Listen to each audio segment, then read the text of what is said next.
Hey everybody, at BB Matson here with KeepOnWrenching.com, and got to tell you, I'm surprised I haven't thought about this earlier.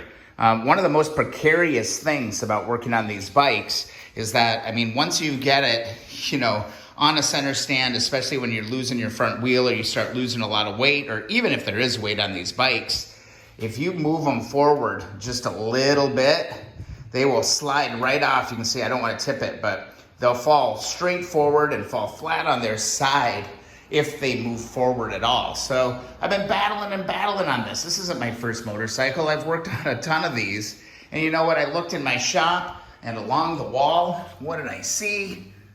A little wheel chock.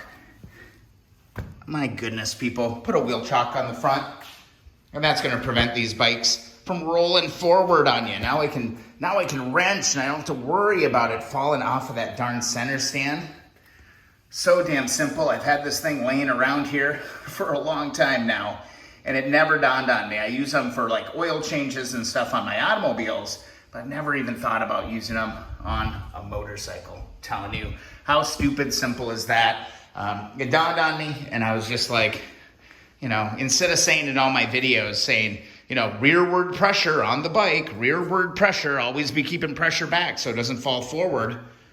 Well, why not just put a darn wheel chock on the front tire, Brian? Simple stuff, really short video.